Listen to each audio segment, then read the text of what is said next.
Ézéchiel fait partie des habitants de Jérusalem déportés à Babylone par les armées de Nabuchodonosor en 597 avant Jésus-Christ.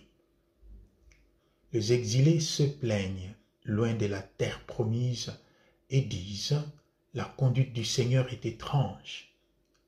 Qu'est-ce qu'on a fait au bon Dieu pour mériter une telle punition ?» Ils sont sous le coup de la logique de la rétribution, où les bons sont toujours récompensés, les méchants sont toujours punis. Donc, s'il nous arrive un malheur, pense-t-il, c'est que nous avons commis une faute. Ou encore, nous subissons le poids des fautes accumulées par des générations précédentes. Les pères mangent du raisin vert et les dents des fils en sont irritées.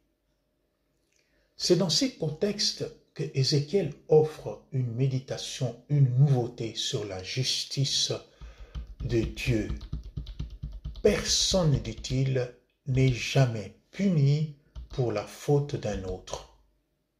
Chacun est rétribué pour sa propre conduite. C'est pour cela, dit-il, si le méchant se détourne de sa méchanceté pour pratiquer le droit et la justice, il sauvera sa vie et ne mourra pas. Ézéchiel apporte une autre bonne nouvelle. Un avenir est toujours possible. Rien n'est jamais définitivement joué. Car tant qu'on croit que tout est joué d'avance, on est tenté de s'abandonner au désespoir ou au découragement. C'est pourquoi il affirme que même le méchant peut se détourner de sa méchanceté pour pratiquer le droit et la justice. Il est toujours possible de changer de conduite, de se convertir.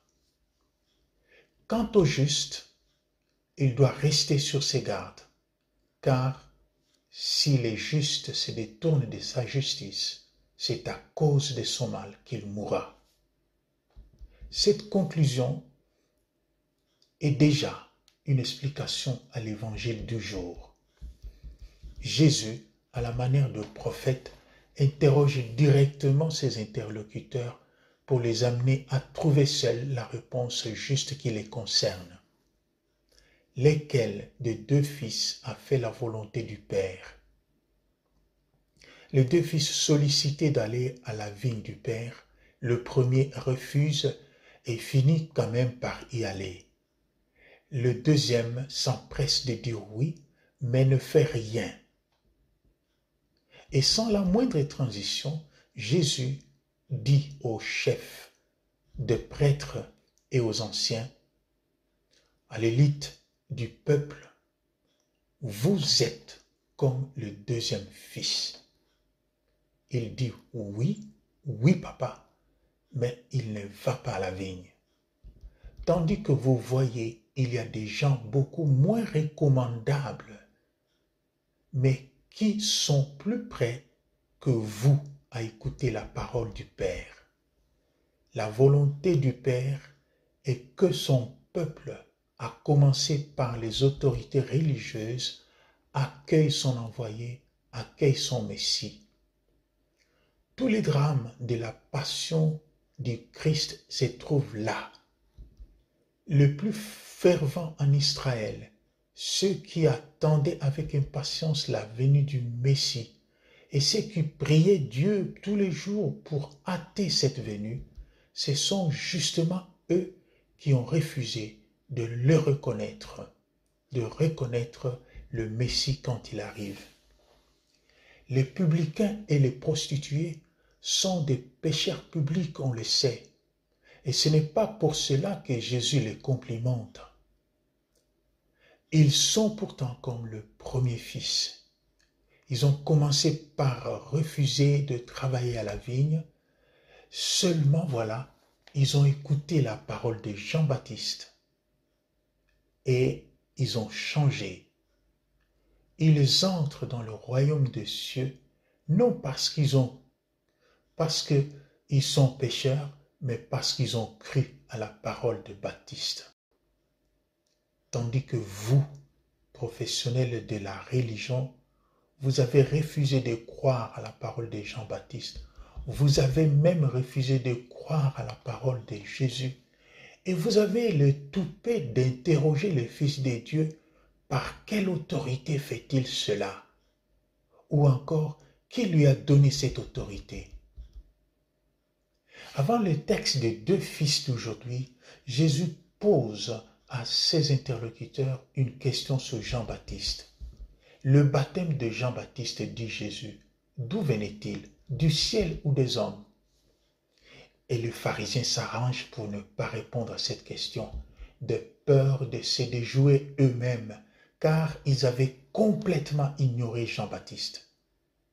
C'est alors que Jésus leur propose cette parabole de deux fils pour aider leur prise de conscience. Jésus n'a pas de préférence pour les uns ou pour les autres. Il veut le salut de tous. Mais il y a dans l'esprit des autorités religieuses une espèce de péché de suffisance.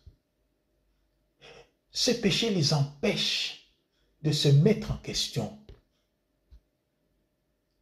Quant aux publicains et aux prostituées, ils se savent pécheurs. Ils ont un sentiment clair de leur indignité. C'est pour cela qu'ils restent ouverts à la conversion. La difficulté pour le chef des prêtres et les anciens, c'est que ils ont difficile à croire à la parole de Jean-Baptiste ou à la parole de Jésus. Pour eux, ce sont deux individus sans légitimité.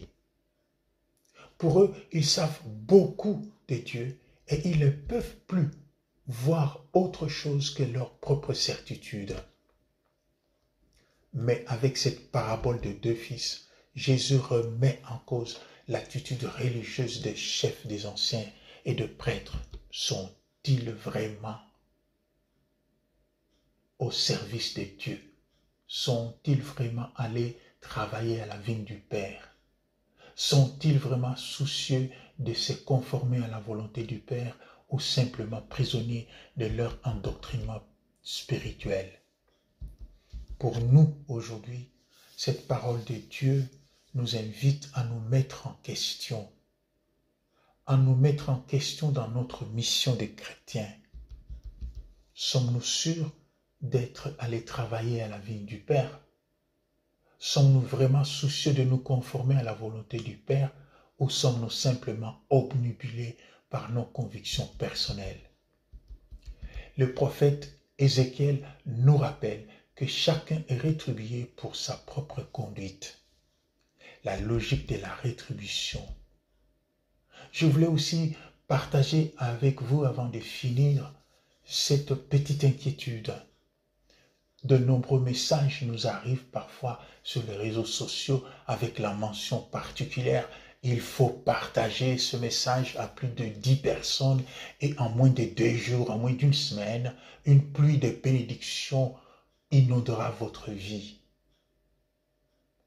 Notre Dieu nous compenserait-il seulement pour le nombre de messages transmis à nos correspondants sur WhatsApp? Un petit conseil, vivons profondément, fidèlement ce que nous demande la parole de Dieu. Partageons librement cette parole de Dieu avec les autres, mais évitons de faire ces partages dans un contexte rétributif ou